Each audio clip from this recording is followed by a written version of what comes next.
Hi friends, నేను మీ జయవరపు శ్రీనివాస్ని. ఈరోజు మనం ప్రముఖ కవి చెరబండరాజుకు సంబంధించినటువంటి అంశాలను ఈ వీడియోలో చర్చించుకుందాం. ఈ మట్టి నాకు పట్టెడన్నం పెట్టి పాలు తాపింది, రాక్షస భూస్వామ్యపు రంపపు కోతల్లోంచి తనను కాపాడి రుణం తీర్చుకుంటాను అని తన ఆకలి తీర్చిన నేల తల్లి పట్ల కృతజ్ఞత ప్రదర్శించిన కవి చెరబండరాజు. వీరు ఈ సమాజంలోని కుళ్ళును ధిక్కరించారు, భూస్వామ్య వ్యవస్థను ధిక్కరించారు. అలాంటి చెరబండరాజు 1944 జనవరి 3వ తేదీన మేడ్చల్ జిల్లాలోని అంకుషాపురంలో జన్మించాడు. ఇది పూర్వపు ఉమ్మడి నల్గొండ జిల్లాలో భాగం. వీరు 1982 జూలై 2వ తేదీన మెదడు క్యాన్సర్తో బాధపడుతూ చిన్న వయసులోనే ప్రాణాలు విడవడం జరిగింది. నిజంగా వీరు ఇంకొంతకాలం జీవించి ఉన్నట్లయితే వీరి కలం నుండి అద్భుతమైనటువంటి సాహిత్యాన్ని మనం చూసి ఉండేవాళ్ళం. కానీ దురదృష్టవశాత్తు వారు చాలా ముందుగానే మనకు దూరమయ్యారు. రైతు కుటుంబంలో జన్మించినటువంటి చెరబండరాజు వృత్తిరీత్యా ఉపాధ్యాయుడిగా పనిచేశాడు. వృత్తిరీత్యా చెరబండరాజు ఉపాధ్యాయుడిగా పనిచేశాడు. అంటే ఈయన వృత్తి బోధన కాగా ప్రవృత్తి కవితా వ్యాసంగం. చిన్నతనంలోనే చెరబండరాజు శరత్ చంద్ర, రవీంద్రనాథ్ ఠాగూర్ల యొక్క సాహిత్యాన్ని చదవడం వల్ల ఈయన పైన వారి ప్రభావం స్పష్టంగా కనిపిస్తుంది. వీరు 1965 నుంచి 70 మధ్య కాలంలో దిగంబర కవిగా 20 కవితలు రాయడం జరిగింది. 1970లో విప్లవ రచయితల సంఘం ఏర్పడడంతో వీరు విప్లవ కవిగా మారారు. వీరి యొక్క దిగంబర కవితలలో ముఖ్యమైనటువంటి కవితల్ని మనం ప్రస్తావించేటువంటి ప్రయత్నం చేస్తే నన్నెక్కనివ్వండి బోను వందే మాతరం, నన్నెక్కనివ్వండి బోను వందే మాతరం అనేవి చెరబండరాజు గారి ప్రసిద్ధ దిగంబర కవితలు. వీరు విప్లవ రచయితల సంఘం స్థాపనతోటి విప్లవ కవిగా మారారు అని చెప్పుకున్నాం కదా. వీరి యొక్క ప్రసిద్ధ కవితా సంకలనం ఏంటంటే దిక్సూచి. వీరి ప్రసిద్ధ కవితా సంకలనం దిక్సూచి. వీరు విప్లవ రచయితల సంఘ వ్యవస్థాపకులలో ఒకరు. వీరు 1970-72 మధ్య కాలంలో విప్లవ రచయితల సంఘానికి కార్యదర్శిగా కూడా వ్యవహరించడం జరిగింది. విప్లవ రచయితల సంఘానికి 2వ కార్యదర్శి ఎవరు అంటే చెరబండరాజు. విప్లవ రచయితల సంఘానికి తొలి కార్యదర్శి ఎవరు అంటే కేవి రమణారెడ్డి. 2వ కార్యదర్శి చెరబండరాజు. అసలు చెరబండరాజు అసలు పేరు ఏమిటి అంటే బద్దం భాస్కర్ రెడ్డి. చెరబండరాజు అసలు పేరు బద్దం భాస్కర్ రెడ్డి. చిన్నతనంలో వీరిని బక్కారెడ్డి అని కూడా పిలిచేవారట. బద్దం భాస్కర్ రెడ్డిని అంటే మన చెరబండరాజుని చిన్నప్పుడు ఏమని పిలిచేవారు? బక్కారెడ్డి అని కూడా పిలిచేవారట. వీరు చెరబండరాజుగా తన పేరును ఎప్పుడు మార్చుకున్నారంటే దిగంబర కవులు దిగంబర కవిత్వాన్ని ప్రారంభించే సమయంలో తమ పేర్ల వెనుక కులాల ప్రస్తావన ఉండకూడదు అన్న ఉద్దేశంతో వాళ్ళు తమ పేర్లను మార్చుకోవడం జరిగింది. ఆ క్రమంలో మన బద్దం భాస్కర్ రెడ్డి తన పేరును చెరబండరాజుగా మార్చుకోవడం జరిగింది. వీరి ప్రసిద్ధ కవితా సంకలనం దిక్సూచి అని చెప్పుకున్నాం కదా. ఈ దిక్సూచి అనే కవితా సంకలనాన్ని ఆవిష్కరించింది ఎవరంటే శ్రీశ్రీ. ఎప్పుడు ఆవిష్కరించారు అంటే 1970 అక్టోబర్ 8న ఖమ్మంలో జరిగిన విరసం తొలి మహాసభలో ఆవిష్కరించారు.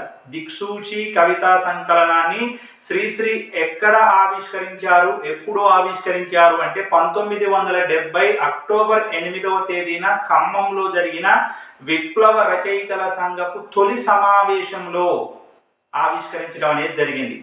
అసలు విప్లవ రచయితల సంఘం ఎప్పుడు ఏర్పడింది అంటే 1970 జూలై 4వ తేదీన ఏర్పడింది.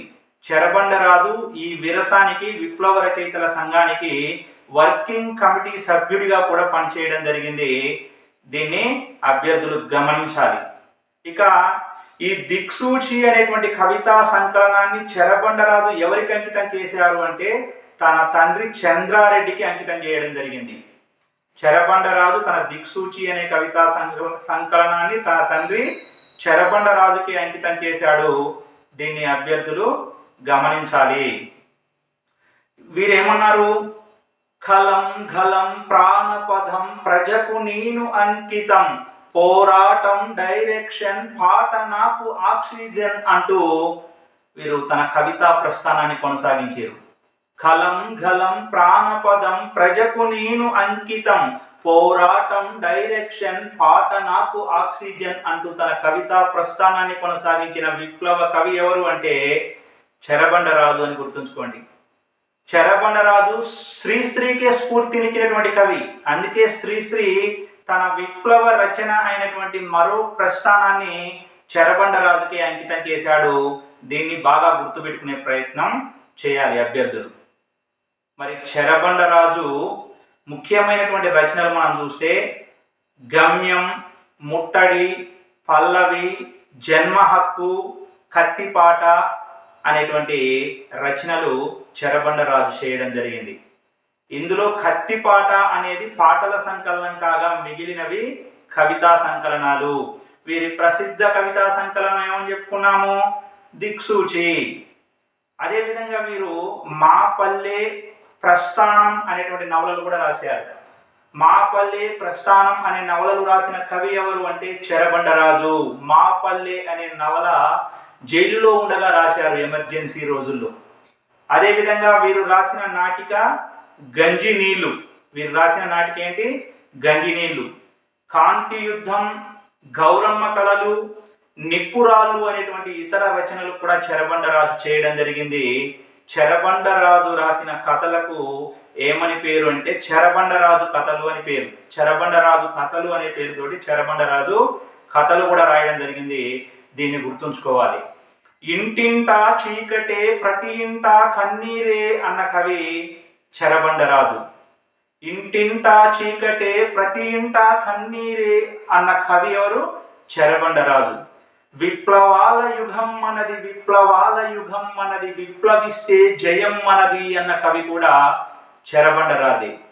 కొండలు పగలేసినం, బండలను పిండినం, మానెత్తురి కంకరగా ప్రాజెక్టులు గట్టినం, శ్రమ ఎవడిదిరో సిరి ఎవడిదిరో అంటూ శ్రమ దోపిడీని నిరసిస్తూ వారు కొండలు పగలేసినం అనేటువంటి పాట రాయడం జరిగింది. అదేవిధంగా పాలేరు అనే పాట రాసిండు. కూలీ కాదు పొలం మీద అధికారం అందరిది అంటూ పాలేరు పాట రాయడం జరిగింది. కుల వ్యవస్థను నిరసిస్తూ ఏ కులమబ్బి మాదే మతమబ్బి, ఏ కులమబ్బి మాదే మతమబ్బి, మట్టి పిసికి ఇటుక చేసి ఇల్లు కట్టి పెట్టినప్పుడు, డొంకలెత్తి కొండ్రలేసి ధాన్య రాసులెత్తినప్పుడు, ఏ కులమబ్బి మాదే కులమబ్బి, ఏ కులమబ్బి మాదే మతమబ్బి అంటూ ఒక ప్రసిద్ధ పాట రాశారు చెరబండరాజు. అదేవిధంగా వీరు విప్లవ వీరుల తల్లులకు సందేశం ఇస్తూ అగ్నిపుత్రులు అనే రచన చేశారు. విప్లవ వీరుల తల్లులకు సందేశం ఇస్తూ చెరబండరాజు చేసిన రచన ఏంటి? అగ్నిపుత్రులు. స్త్రీల సమస్యలను తెలియజేస్తూ మొదనష్టపు సంఘం అనే పాట రాశాడు. స్త్రీవాదాన్ని బలపరుస్తూ రక్తఘోష అనేటువంటి రచన కూడా చేశాడు. రక్తఘోష అనే రచన చేసిన కవి ఎవరు అంటే చెరబండరాజు. మాతృఘోష అనే రచన చేసిన కవి ఎవరు అంటే శివుడు శివసాగర్, కుంభం సత్యమూర్తి. అడవిని గురించి వారు మాతృఘోష అనేటువంటి రచన చేయడం జరిగింది.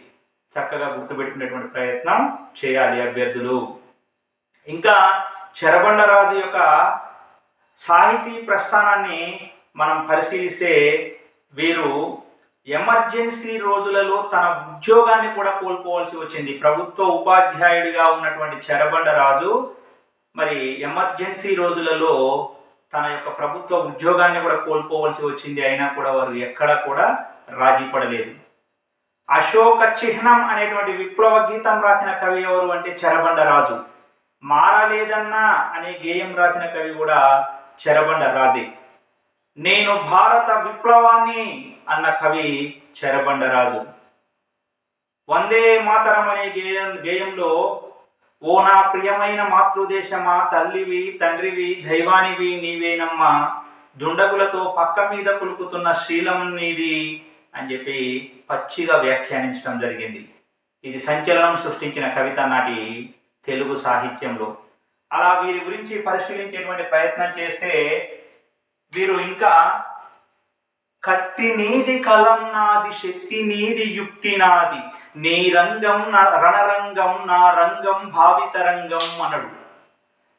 కత్తి నీది కలం నాది శక్తి నీది యుక్తి నాది, నీ రంగం రణరంగం నా రంగం భావితరంగం అన్న కవి ఎవరు అంటే చెరబండరాజు.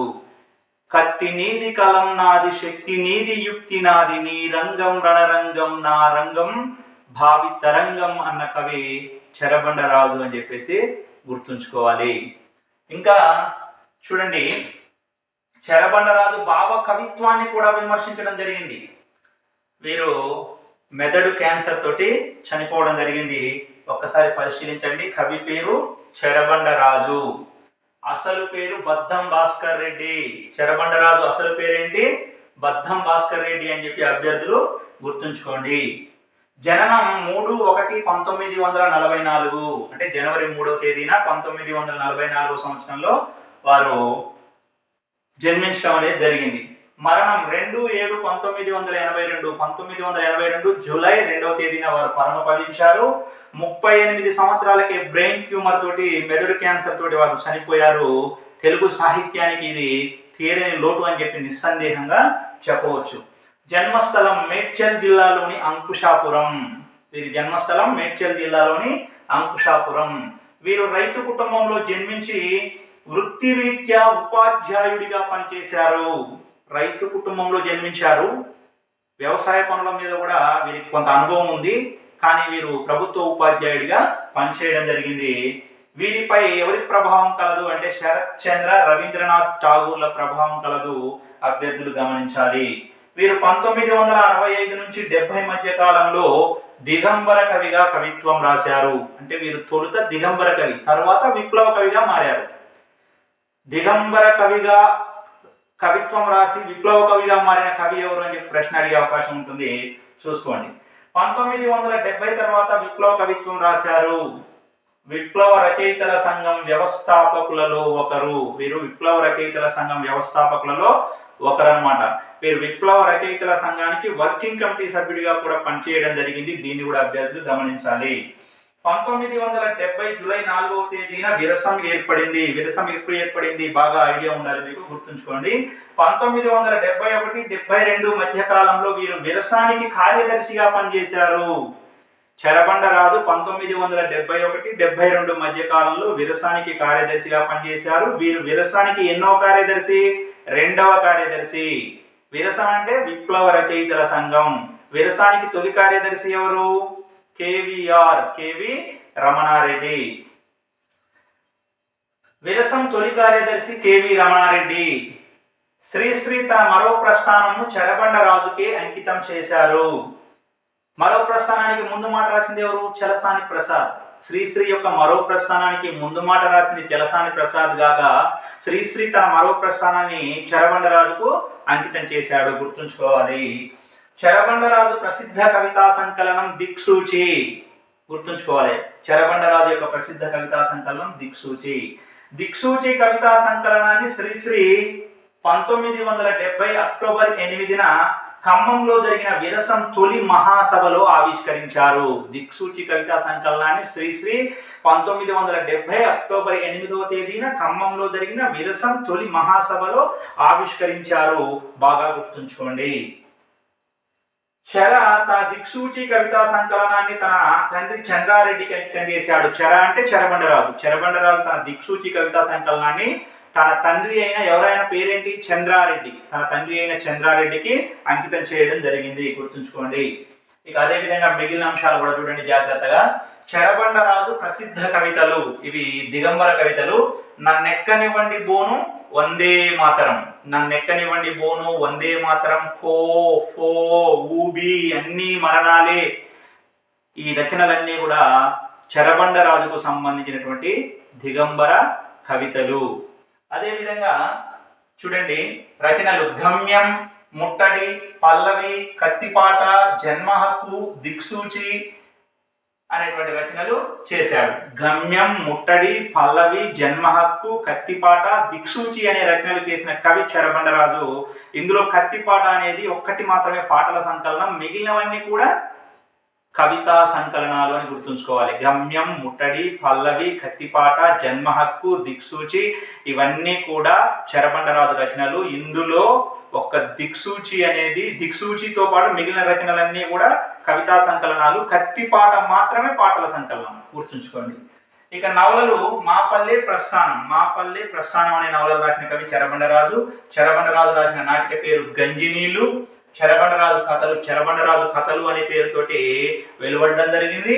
ఇతర రచనల విషయానికి వస్తే కాంతి యుద్ధం, గౌరమ్మ కళలు, నిప్పురాళ్ళు అనేటువంటివి చెరబండరాజు యొక్క ఇతర రచనలు. ఇవి కాక ఒక 20 దిగంబర కవితలు కూడా ఉన్నాయి. అందులో ఒక 2 ప్రస్తావించుకున్నాం, నన్నెక్కనివ్వండి బోను, వందే మాతరం. మిగిలిన అంశాలను కూడా మనం చర్చించుకుందాం. ఓకే, చూడండి ఇంకా ఏమన్నాడు ఈయన. ఈ మట్టి నాకు పట్టెడన్నం పెట్టి పాలు తాపింది, రాక్షస భూస్వామ్యపు రంపపు కోతల్లోంచి తనను కాపాడి రుణం తీర్చుకుంటాను అన్నాడు. చెప్పాను కదా ఆల్రెడీ. ఈ మట్టి నాకు పట్టెడన్నం పెట్టి పాలు తాపింది, రాక్షస భూస్వామ్యపు రంపపు కోతల్లోంచి తనను కాపాడి రుణం తీర్చుకుంటాను అన్న విప్లవ కవి ఎవరు అని చెప్పి అడిగే అవకాశం ఉంటుంది. చెరబండరాజు అని గుర్తుంచుకోండి. నేను భారత విప్లవాన్ని అన్న కవి కూడా చెరబండరాజే. ఓ యువతరమా నవతరమా కదలిరమ్ము అనే పాట రాసింది కూడా చెరబండరాజే. ఓ యువతరమా నవతరమా కదలిరమ్ము అనే పాట రాసింది కూడా ఎవరు? చెరబండరాజే. జగద్గురువులు వస్తున్నారు జాగ్రత్త అనే రచనలో వీరు కాషాయాంబరాలు వదలరు, నవీన పతివ్రతలను పావనం చేయనిదే మారరు అంటూ దొంగ బాబాలను విమర్శించడం జరిగింది చెరబండరాజు గారు. ఏ రచనలు అంటే జగద్గురువులు వస్తున్నారు జాగ్రత్త అనే రచనలో, గుర్తుంచుకోండి. ఇక అదేవిధంగా వీరి వందే మాతరం కవిత గరిమెళ్ళ సత్యనారాయణ రాసిన మా కొద్దీ తెల్ల దొరతనం అనే గేయాన్ని పోలి ఉంటుందంట. చెరబండరాజు రాసిన ఏ కవిత గరిమెళ్ళ సత్యనారాయణ రాసిన మా కొద్దీ తెల్లదొరతనం అనే గేయాన్ని పోలి ఉంటుంది అంటే వందే మాతరం కవిత. చెరబండరాజు రాసిన వందే మాతరం కవిత దేనిని పోలి ఉంటుంది అంటే మా కొద్దీ తెల్లదొరతనం అనే గేయాన్ని పోలి ఉంటుంది. మా కొద్దీ తెల్లదొరతనం అనే గేయం రాసింది ఎవరు? గరిమెళ్ళ సత్యనారాయణ. ఎప్పుడు రాశాడు? జాతీయోద్యమ సమయంలో రాయడం జరిగింది. అంటే ఇది జాతీయోద్యమ కవిత్వంలో భాగంగా మనం దాన్ని ప్రస్తావించుకుంటాం, మా కొద్దీ తెల్లదొరతనం అనే గేయాన్ని. అదేవిధంగా విప్లవ వీరుల తల్లులకు సందేశం ఇస్తూ అగ్నిపుత్రులు రాశారు, గుర్తుంచుకోవాలి. ఇంటింటా చీకటే ప్రతి ఇంటా కన్నీరే అన్న కవి కూడా చెరబండరాజే. కత్తి నీది కలం నాది, కత్తి నీది కలం నాది, శక్తి నీది యుక్తి నాది, నీ రంగం రణరంగం నా రంగం భావిత రంగం. కత్తి నీది కలం నాది, శక్తి నీది యుక్తి నాది, నీ రంగం రణరంగం నా రంగం భావిత రంగం అంటూ కవిత్వం రాసిన కవి ఎవరు అంటే చెరబండరాజు. అనారోగ్య బాధితుణ్ణి అయితేనేం నేను యోధుణ్ణి అని చెప్పి ఆత్మవిశ్వాసాన్ని ప్రకటించిన కవి కూడా